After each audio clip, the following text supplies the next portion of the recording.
Selamat sore. Sudah lama saya tidak membuat pembahasan tentang penegakan hukum di Indonesia. Dan terakhir, kalau tidak salah, sekitar bulan September yang lalu ketika kasus saya sudah diputus.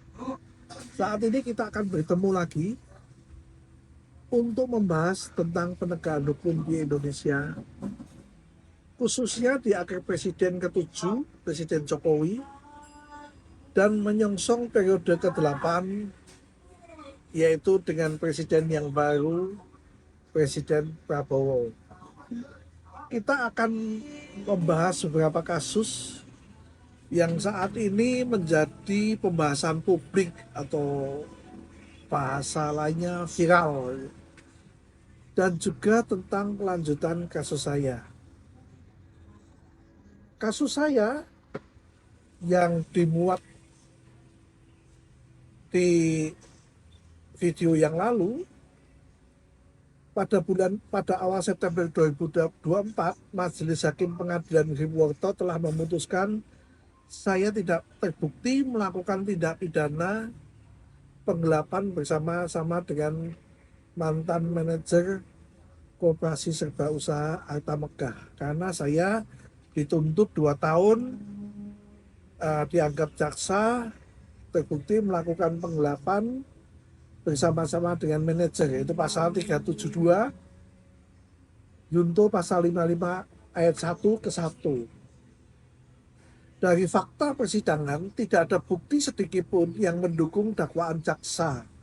Bahkan terlihat saksi-saksi, hampir 50% saksi mencabut berkas pemeriksaan di polisi, dan kemudian justru bukti yang saya ajukan dalam persidangan jauh lebih lengkap daripada bukti yang diajukan oleh jaksa penuntut umum.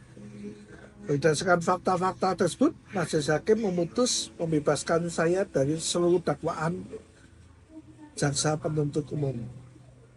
Kemarin, sekitar akhir bulan September, karena jaksa mengajukan kasasi, maka saya sudah memasukkan kontra memori kasasi. Nanti juga akan kita bahas di akhir pembahasan penegakan hukum di Indonesia tentang putusan Mahkamah Konstitusi yang mengizinkan jaksa untuk atau diperkenankan mengajukan kasasi terhadap putusan bebas. Nanti kita akan kaji. Tapi pada kesempatan ini saya akan mengajak para sahabat untuk melihat bagaimana sebenarnya penegakan hukum di Indonesia akhir-akhir ini. Seringkali kita disajikan dengan berita-berita seolah-olah terjadi permainan hukum dalam proses penegakan hukum. Ya. Sehingga saat ini saya akan mencoba mengajak di mana letak permainan hukum bisa terjadi dan bagaimana lembaga-lembaga penegak hukum menjalankan fungsinya.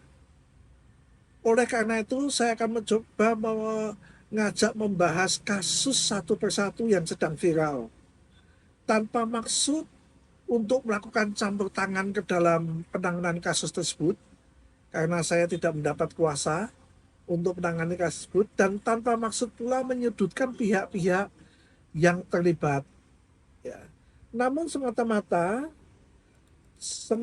saya akan bercerita menurut analisis dan pendapat saya selaku advokat yang sudah menekuni cukup lama, selama 35 tahun, dan bagaimana masa depan penegakan hukum dengan presiden yang baru, yaitu Pak Prabowo, yang juga adalah Jenderal TNI, dengan nomenklatur yang baru, dengan penekanan waktu pengambilan sumpah, akan dilakukan penegakan hukum. Ya. Ada beberapa kasus yang akan coba kita pilah-pilah, kita bahas, saya akan sajikan analisa-analisa. Misalnya tentang kasus Vina yang saat ini masuk ke tahap peninjauan kembali. Kedua kasus Landak Jawa, Pak Nyoman yang menjadi terdakwa.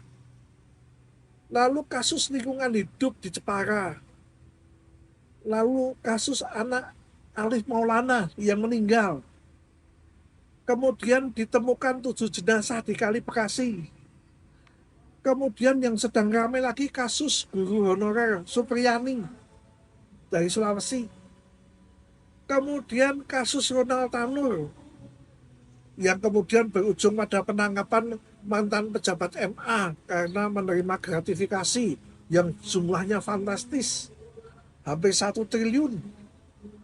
Kemudian kasus mantan ketua KPK, Pak Firly. Kemudian kasus Cherry, di mana jaksa menambah dakwaan tanpa melalui prosedur P19, ya, yang bertentangan dengan saat penahanannya. Kemudian yang terakhir tentunya saya akan coba laporkan tentang kasus saya. Kita akan bahas di mana peran dari komisi-komisi yang dibentuk, Kompolnas, Komisi Kejaksaan, lalu peran Menko Polhukam, lalu bagaimana harapan negara hukum dengan penegakan yang adil.